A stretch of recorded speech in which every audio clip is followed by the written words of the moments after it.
Hello बच्चों, welcome to spark up classes. तो कैसे हैं आप सब और कैसे चल रही है आप सबकी पढ़ाई। आई होप आप सब बहुत अच्छे होंगे और आप लोग की पढ़ाई बहुत अच्छी चल रही होगी। तो बच्चों, आज के लेक्चर में हम डिस्कस करने वाले हैं परसेंटेज कंपोजिशन के बारे में। तो चलिए आज का लेक्चर हम स्टार्ट करते हैं और देखते हैं कि परसेंटेज कंपोजिशन होता क्या है और परसेंटेज कंपोजिशन हमें बताता क्या है। ठीक, तो देखिए, अगर हम परसेंटेज कंपोजिशन की बात करें तो ये आपका सबसे इजी टॉपिक है इस चैप्टर का। और इसके थ्रू अगर कोई कंपाउंड दिया है, जैसे मान लीजिए इथेनॉल दिया हुआ C2H5OH, C2H5OH, ठीक। तो इस कंपाउंड में हम जानेंगे कि परसेंटेज ऑफ कितना परसेंट आपका हाइड्रोजन है या कितना परसेंट ऑक्सीजन है या कितना परसेंट आपका कार्बन है। मतलब कि आपको परसेंटेज कंपोजिशन बताता है किसी कंपाउंड में पर्टिकुलर एक एलिमेंट के जो है एलिमेंट के परसेंटेज के बारे में। ठीक, अब देखिए, अगर हम बात करें इसके यूज की तो हम इससे जानते हैं प्योरिटी ऑफ द कंपाउंड। इसके थ्रू हम जान सकते हैं कि कंपाउंड जो है कितना प्योर है। जैसे हम एग्जांपल लें, इस इथेनॉल का ही लेते हैं, तो हम इसमें हमें एक प्योर इथेनॉल मिला है और एक इम्प्योर इथेनॉल मिला है। ठीक, और हमें पता नहीं है कि कौन सा इथेनॉल जो है प्योर है या फिर इम्प्योर। तो हम देखेंगे कि निकालेंगे परसेंटेज कि इसमें कार्बन का परसेंटेज कितना है, इसमें कार्बन का, और हाइड्रोजन का इसमें कितना है, हाइड्रोजन का इसमें कितना, और ऑक्सीजन का कितना परसेंट है और ऑक्सीजन का कितना है इसमें परसेंटेज है इम्प्योर वाले में। तो इससे हमें चीजें पता चल जाएंगी कि कौन सा जो है कौन सा आपका कंपाउंड जो है प्योर है और कौन सा कंपाउंड इम्प्योर है। ठीक, क्या बताया हमने आपको कि परसेंटेज कंपोजिशन के थ्रू हम अगर कोई एक पर्टिकुलर कंपाउंड दिया है तो उसमें हम उसके थ्रू हम जान सकते हैं कि उसमें जितने भी एलिमेंट्स प्रेजेंट हैं उनके जो है परसेंट कंपोजिशन को। ठीक, जैसे हमने आपका एग्जांपल लिया इथेनॉल का, जिसमें हम कार्बन का परसेंट जान सकते हैं कितना परसेंट इथेनॉल में कार्बन है या कितना परसेंट हाइड्रोजन है या कितना परसेंट आपका ऑक्सीजन है। ठीक, अब आपके एनसीईआरटी में इसका एक फॉर्मूला दिया हुआ है परसेंटेज कंपोजिशन निकालने का। तो उसमें दिया है कि percentage composition of an element, percentage composition of an element is equal to mass of an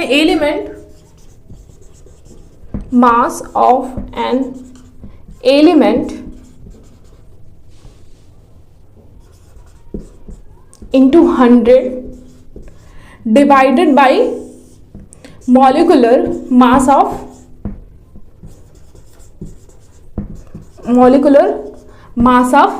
compound. ठीक, क्या बताया हमने आपको कि परसेंटेज कंपोजिशन हम कैसे निकाल सकते हैं। अगर कोई हमें कंपाउंड दिया है तो उसमें हम किसी एक पर्टिकुलर एलिमेंट का अगर हमें परसेंटेज निकालना है तो हम लिख सकते हैं mass of an element into 100 divided by molecular mass of the compound. ठीक, ये तो हुआ एक फॉर्मूला। अब बात आती है कि मास हम एलिमेंट का निकालेंगे कैसे। तो उसका सिंपल सा फॉर्मूला है percentage of composition of an element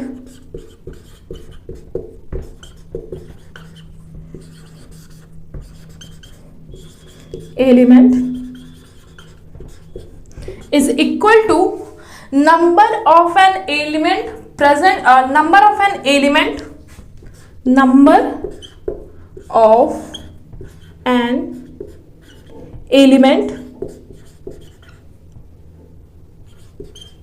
present in that compound into atomic weight of that element into 100 divided by molecular mass या फिर weight of compound। ठीक, आपको हमने दो फॉर्मूले बताए। एक तो बताया परसेंटेज कंपोजिशन किसी भी एलिमेंट का निकालने के लिए कि mass of an element into 100 divided by molecular mass of the compound. अब बात आई कि हम मास कैसे निकालेंगे एलिमेंट का, तो वो इजी है। हम इसमें इसकी जगह पे लिख सकते हैं number of an element into atomic weight into 100 divided by molecular weight. बच्चों इसको हम परसेंटेज कंपोजिशन का जो अभी हमने आपको फॉर्मूला बताया उसको हम एक एग्जांपल के थ्रू समझते हैं। मान लीजिए आपका कोई कंपाउंड दिया है AXBY। अब इसमें पूछ रहा है कि आप परसेंटेज निकालो ऑफ A। ठीक, अब देखिए हम कैसे निकालेंगे, लिखेंगे परसेंटेज निकालना है हमें A का, तो हम लिखेंगे A का जो नंबर है इस कंपाउंड में वो है X, तो X into atomic weight of A into 100 divided by molecular weight of AXBY। ठीक, इसी तरह हम अगर पूछे B का निकालो परसेंटेज कंपोजिशन ऑफ B, तो B का हो जाएगा आपका इसमें नंबर है आपका Y, तो Y into atomic weight of B into 100 divided by molecular weight of AXBY। ठीक, ये हुआ आपका एग्जाम्पल। आई होप एग्जाम्पल से आपको चीजें और अच्छे से क्लियर हो गई होंगी। अब चलिए हम इसके एक दो क्वेश्चंस लगा लेते हैं जिससे आपको चीजें और अच्छे से क्लियर हो जाए। बच्चों हम यहाँ पे एग्जाम्पल ले रहे हैं आपका C2H5OH इथेनॉल का। अब इसमें बोल रहे हैं कि आप परसेंटेज कंपोजिशन निकालो कार्बन, हाइड्रोजन एंड ऑक्सीजन का। तो हम इसको कैसे निकालेंगे, तो देखिए सबसे पहले हम इसका मॉलिक्यूलर वेट लिख लेते हैं।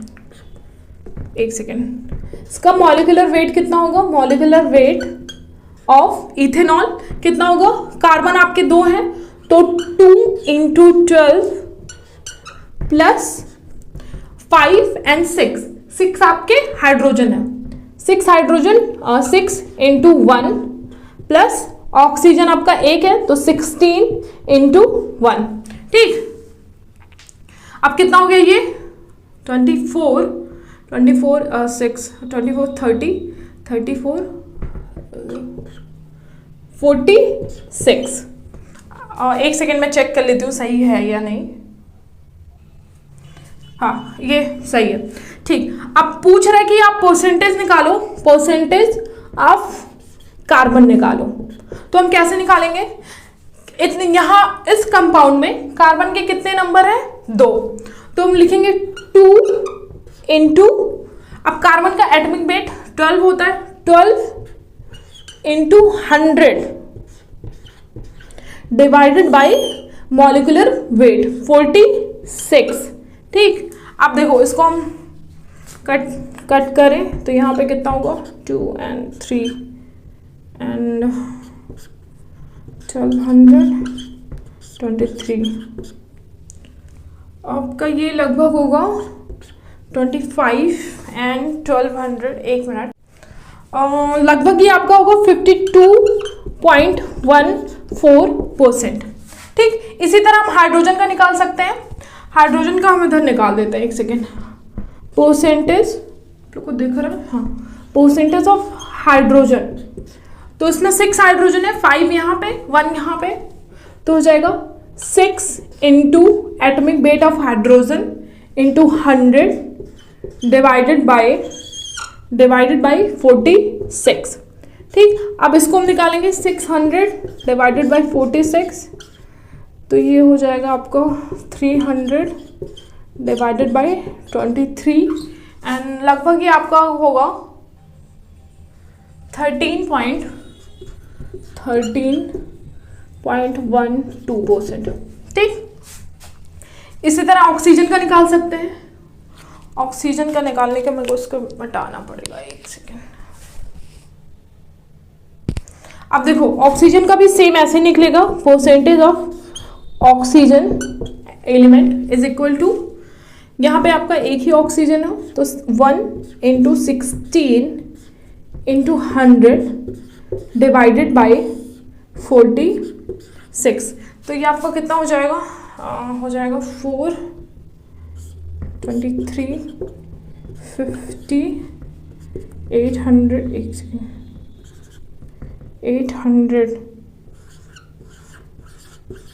823, ये आपका होगा लगभग 34.73%।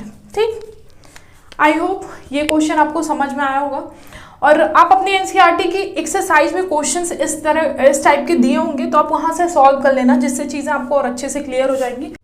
और जो फॉर्मूला मैंने इसको लेके बताया परसेंटेज कंपोजिशन निकालने का, आप उसको एक बार अच्छे से देख लेना। अब मैं फिर से आपको एक बार फॉर्मूला रिवाइज करा देती हूँ। फॉर्मूला था कि अगर किसी एलिमेंट का हमें परसेंटेज कंपोजिशन निकालना है तो हम लिखेंगे mass of an element into 100 divided by molecular weight of that compound. और इसका सेकेंड फॉर्मूला था कि अगर हमें मास नहीं पता तो हम इजी तरीके से निकाल सकते हैं कि number of an element present in that compound into atomic weight of that element into 100 divided by molecular mass of that compound। ठीक, आई होप चीज़ें आपको अच्छे से क्लियर हो गई होंगी, आपको क्वेश्चन भी समझ में आ गया होगा। अब चलिए हम नेक्स्ट बढ़ते हैं। नेक्स्ट टॉपिक है हमारा empirical formula and molecular formula. Next topic है empirical formula and molecular formula के बारे में।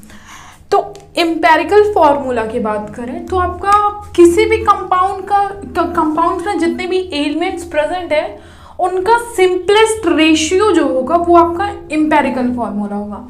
और मॉलिक्यूलर फॉर्मूला होगा आपका कि आपका जो कंपाउंड है उसमें जो एलिमेंट जो है एक्चुअल में प्रेजेंट होंगे उनका जो है होल नंबर रेशियो। जैसे अगर हम इसकी बात करें एम्पिरिकल फॉर्मूला, हम आपको इसको एक एग्जांपल के थ्रू समझाते हैं। जैसे मान लीजिए ग्लूकोज है C6H12O6। ठीक, तो ये जो ग्लूकोज का फॉर्मूला है वो इसका मॉलिक्यूलर फॉर्मूला है। ठीक, अब हम इसमें अगर 2 से डिवाइड करेंगे या 6 से डिवाइड करेंगे तो यहाँ पे क्या हो जाएगा CH2O। ठीक, तो ये जो होगा ग्लूकोज का, ये होगा इसका ग्लूकोज का एम्पिरिकल फॉर्मूला। ठीक, आई होप आपको एग्जांपल से समझ में आ गया होगा। हमने क्या बताया, जो एम्पिरिकल फॉर्मूला होता है वो किसी भी कंपाउंड का जो होता है सिंपलेस्ट होल नंबर रेशियो होगा। वहीं पे अगर मॉलिक्यूलर फॉर्मूला की बात करें तो वो उसका एग्जैक्ट जो है एक्चुअल जो होता है, एक्चुअल जो भी नंबर होता है एलिमेंट्स का वो होता है। जैसे हमने आपको ग्लूकोज का एग्जांपल दिया, इसी तरह हाइड्रोजन परऑक्साइड H2O2, तो ये हाइड्रोजन परऑक्साइड का मॉलिक्यूलर फॉर्मूला है। ठीक, और इसको हम लिख सकते हैं HO, तो ये हाइड्रोजन परऑक्साइड का एम्पिरिकल फॉर्मूला होगा। ठीक, आई होप समझ में आ गया होगा आपको। अब आपका थ्योरी बेस्ड पेपर होता है तो हम इसको लिख लेते हैं, जिससे अगर कभी एग्जाम में पूछे तो आप इसको इजी तरीके से जो है बता सकें। देखो बच्चों, हम एम्पिरिकल फॉर्मूला की बात करें, then the formula of the compound which gives the simplest whole number ratio of the atom of various element present in one molecule of compound। क्या होगा आपका, अगर एम्पिरिकल फॉर्मूला की बात करें तो ये सिंपलेस्ट होल नंबर रेशियो होगा जो भी आपके एटम्स या जो एलिमेंट्स प्रेजेंट हैं मॉलिक्यूल्स में उसका।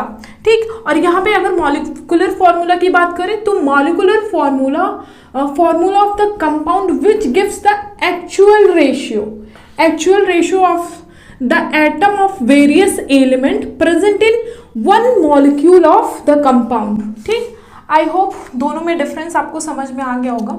अब बात आती है कि अगर हम इनके रिलेशन की बात करें, जैसे हमने आपको अभी एग्जांपल बताया ना कि ग्लूकोज का और H2O2 हाइड्रोजन परऑक्साइड का एग्जांपल लिया था, तो चलिए उसके थ्रू हम समझते हैं कि इनमें हम रिलेशन कैसे स्टेबलाइज कर सकते हैं।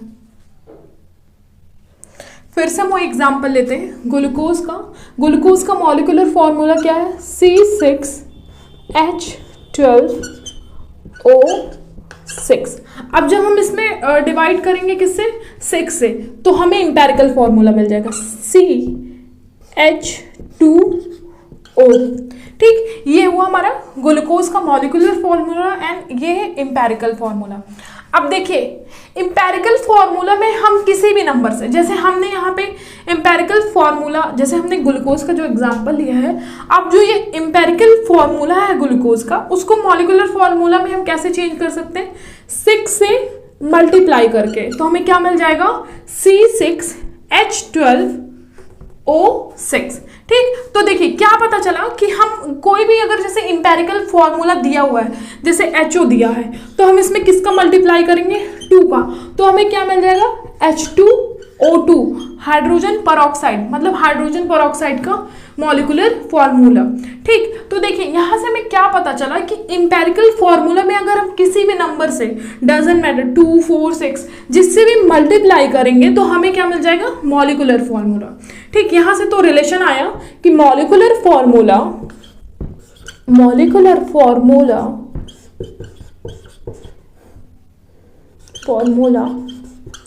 Is equal to n into empirical formula। empirical formula। ठीक, अब ये नंबर कुछ भी हो सकता है, 2, 4, 6, 8 कुछ भी हो सकता है। ठीक, तो देखिए यहाँ से जैसे ये एग्जाम्पल से आपको समझ में आ गया होगा।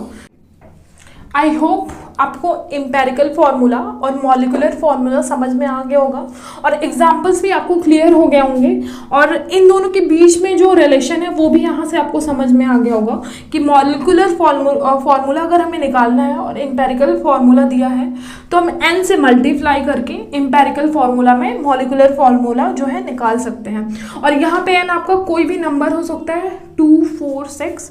ठीक, अब चलिए हम इसका एक क्वेश्चन देख लेते हैं जिससे आपका जो एम्पेरिकल फार्मूला मॉलिक्यूलर फार्मूला वाला जो कंसेप्ट है वो और अच्छे से क्लियर हो जाएगा।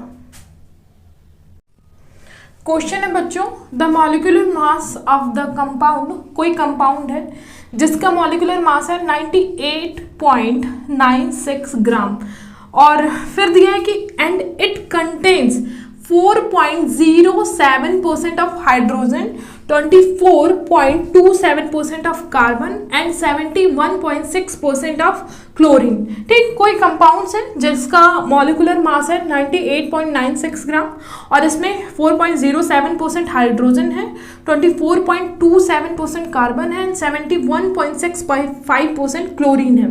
Then what are its empirical formula and molecular formula. I hope आपको क्वेश्चन समझ में आ गया होगा। अब चलिए हम इसको सॉल्व करते हैं। तो देखिए यहाँ पे क्या क्या दिया है कि 4% हाइड्रोजन का है, 24% कार्बन का है, 71.6% क्लोरीन का है। बेसिकली ये मास परसेंटेज जो है कंपोजिशन दिया है एलिमेंट्स का। तो इसको हम इजी तरीके से सॉल्व कर सके इसके लिए हम क्या करेंगे कि ये जो हमारा मास परसेंटेज है उसको हम डायरेक्ट ग्राम में लिख लेते हैं। मान लीजिए कि कंपाउंड है जिसका जो है 100 ग्राम है, मतलब ये सारी जो परसेंटेज वो 100% में दिए होंगे कि कंपाउंड के 100% में जो है 4% हाइड्रोजन है, 24.27% कार्बन है, 71.6% जो है क्लोरीन है। इसके बेसिकली जो है कंपाउंड के 100% में दिया, तो उस 100% को हम 100 ग्राम मान लेते हैं। ठीक, अब 100 ग्राम में क्या है कि 4.07% आपका 4.07 ग्राम आपका हाइड्रोजन है एंड 24.27 ग्राम आपका कार्बन है एंड 71.6 ग्राम आपका जो है क्लोरीन है। ठीक, इससे आपका क्वेश्चन जो है इजी वे में लग जाएगा। अगर कभी ऐसा क्वेश्चन पूछे कि इतने कोई कंपाउंड है उसके उसमें जो है इतने परसेंट कुछ भी दे दे कि इतने परसेंट आपके हाइड्रोजन है, इतने परसेंट ऑक्सीजन परसेंट है, तो मान लीजिए कि ये सोच के चलिएगा कि वो आपके उस कंपाउंड के जो 100% में दे रहा है कि इतने परसेंट ऑक्सीजन के हैं, इतने परसेंट कार्बन के हैं, इतने परसेंट जो है कोई भी हाइड्रोजन के हैं। ठीक, तो वो जो आपका 100% होगा आप उसको पहले 100 ग्राम मान लीजिएगा, फिर जो परसेंटेज दिया हुआ है उस उन एलिमेंट्स का उस कंपाउंड में उसको आप उनको भी जो है ग्राम में मान के सॉल्व कर लीजिएगा। ठीक, अब देखिए ये जो आपके ये जो हमें मिल गए एलिमेंट्स के जो है कि कितने कितने ग्राम परसेंट है। पहले सबसे इस ग्राम को हम कन्वर्ट करेंगे मोल में, और मोल में कन्वर्ट करना हमने आपको बताया था कि अगर हमें मोल में कोई भी कंपाउंड या एलिमेंट दिया है, उसका जो है वेट दिया हुआ है और हमें उसे मोल में कन्वर्ट करना है, तो हम क्या करते हैं कि मोल में कन्वर्ट करने के लिए हम क्या करेंगे कि जो वेट दिया होगा, वेट डिवाइडेड बाय उसके एटॉमिक वेट से या फिर मॉलिक्यूलर वेट से जो है डिवाइड कर देंगे, तो हमें मोल मिल जाएगा। अब यहाँ पे हाइड्रोजन का 4.07 ग्राम दिया हुआ है, तो हम पहले सबसे इन सबके जो है ग्राम को जो है मोल में कन्वर्ट करेंगे। ठीक, अब देखो बच्चों, क्वेश्चन में क्या दिया था, पहला था हाइड्रोजन का कितना ग्राम था, 4 ग्राम था। 4 ग्राम मान लीजिए, पॉइंट वाला थोड़ा सा जो है कैलकुलेशन टफ हो जाएगा, तो हम मान लीजिए 4 ग्राम था। तो हम इसको कन्वर्ट करेंगे मोल में, तो हमें मोल में कन्वर्ट करने के लिए क्या करना होगा, मोल ऑफ हाइड्रोजन एटम। तो क्या करेंगे, 4 ग्राम दिया था, 4 डिवाइडेड बाय किससे करेंगे, हाइड्रोजन का जो एटॉमिक वेट है वो 1 है, तो हमें क्या मिल जाएगा 4। ठीक, इसी तरह आपका कार्बन दिया हुआ था 24.27%, तो आप उसको भी 24 मान के करिए ताकि जो कैलकुलेशन है वो इजी हो जाए। मोल ऑफ कार्बन, तो 24 डिवाइडेड बाय कार्बन को होता है 12 एटॉमिक वेट, तो ये हो जाएगा आपका 2। ठीक, और थर्ड था क्लोरीन, मोल ऑफ Cl, और वेट दिया था 71.65%, जिसको मान लेंगे 71 ग्राम डिवाइडेड बाय इसका मॉलिक्यूलर वेट एटॉमिक वेट होता है 35.5, और ये कितना जाएगा आपका 2। ठीक, अब नेक्स्ट स्टेप में हम क्या करेंगे, जो भी हमें मोल की जो वैल्यू मिली है उसमें से हम देखेंगे सबसे छोटी वैल्यू कौन सी है। जो भी आपकी जो सबसे छोटी वैल्यू होगी उसमें उसको उस वैल्यू से हम सब में जो है डिवाइड कर देंगे। क्या बताया हमने आपको, नेक्स्ट स्टेप में हम क्या करेंगे कि हमने जो मोल्स निकाले हैं उनमें से देखेंगे सबसे छोटा जो मोल्स का नंबर है वो कौन सा आया है, फिर उस सबसे छोटे मोल्स वाले नंबर से हम जो है सब में जो है डिवाइड कर देंगे। अब आप यहाँ पे देख रहे हैं mole of carbon and mole of chlorine, इनमें जो है दोनों में सेम है, 2-2 आया है, तो हम क्या करेंगे सब में जो है 2 से जो है डिवाइड कर देंगे। तो यहाँ पे क्या आ जाएगा 2, और यहाँ पे आपका 1, और यहाँ पे भी आपका 1 आ जाएगा। ठीक, अब ये क्या आया, ये जो रेशियो आया हाइड्रोजन रेशियो, कार्बन रेशियो जो है क्लोरीन, ये आपका कितना आया 2:1:1। ठीक, अब देखिए ये जो रेशियो आया है ये आपका होगा empirical formula of that compound, मतलब कि इस कंपाउंड का हमें एम्पेरिकल फॉर्मूला मिल चुका है। क्या है एम्पेरिकल फॉर्मूला, CH2Cl, ये जो है इस कंपाउंड का जो है एम्पेरिकल फॉर्मूला है। अब नेक्स्ट उसने क्या पूछा है, क्वेश्चन में पूछा है कि आप बताइए मॉलिक्यूलर फॉर्मूला इस कंपाउंड का क्या होगा। ठीक, तो देखो बच्चों, मॉलिक्यूलर फॉर्मूला निकालने के लिए हम क्या करेंगे, पहले सबसे जो हमें एम्पेरिकल फॉर्मूला मिला है उसका हम मॉलिक्यूलर वेट निकाल लेंगे। तो यहाँ पे CH2Cl2 मिला है। ठीक, तो यहाँ पे क्या होगा, क्लोरीन का होगा 12 प्लस हाइड्रोजन आपके 2 हैं, तो 2 × 1 प्लस क्लोरीन 35.5। ठीक, अब ये कितना हो जाएगा 5 हो जाएगा आपका ये 49.5। ठीक, ये हो गया जो हमने एम्पेरिकल फॉर्मूला निकाला था उसका मॉलिक्यूलर वेट। ठीक, अब बच्चों अगर आपने क्वेश्चन पढ़ा होगा तो क्वेश्चन के स्टार्टिंग में एक पॉइंट दिया था कि कंपाउंड का जो मोलर मास है वो 98.96 ग्राम है। ठीक, अब उस मोलर मास का यूज करके जो है हम कंपाउंड का जो मॉलिक्यूलर फॉर्मूला है वो निकालेंगे। कैसे, तो चलिए देखते हैं। देखो हमें क्या मिला था, एम्पेरिकल जो फॉर्मूला था उसका जो मॉलिक्यूलर मास मिला था वो 49.5 के आसपास मिला था, ठीक। और इसने मोलर मास जो कंपाउंड का दिया है, मोलर मास ऑफ कंपाउंड दिया है वो 98.96 ग्राम दिया, ठीक। अब हमने आपको एक वो बताया था रिलेशन एम्पेरिकल फॉर्मूला और मॉलिक्यूलर फॉर्मूला में, कि जो मॉलिक्यूलर फॉर्मूला होता है वो इक्वल होता है n इंटू एम्पेरिकल फॉर्मूला में। तो हम क्या करेंगे, यहां से इन दोनों का यूज करके जो है हम n की वैल्यू कैलकुलेट करेंगे। कैसे? n इक्वल टू क्या होगा, 98.96 डिवाइडेड बाई 49.5, और ये आपका लगभग जो है 2 के इक्वल होगा, ठीक। अब देखिए हमें यहाँ से n मिल गया, अब हम यहाँ से इजी वे में जो है मॉलिक्यूलर मास जो है निकाल सकते हैं। कैसे? Sorry, molecular formula, molecular formula is equal to n into empirical formula. अब हमें n जो है मिला है, तो n हमें क्या मिला है, 2, और इससे पहले जो एम्पेरिकल फॉर्मूला था वो क्या था, CH2Cl, मतलब जो रेशियो था वो 1:2:1 का था। अब इसका जो है मल्टीप्लाई करेंगे हम किसमें, इसमें, तो हमें क्या मिलेगा, 2:4:2। तो यहां से हमें मॉलिक्यूलर फॉर्मूला मिल गया, जो कि होगा आपका molecular formula is equal to होगा C2H4Cl2, ठीक। ये हो गया उस कंपाउंड का मॉलिक्यूलर फॉर्मूला।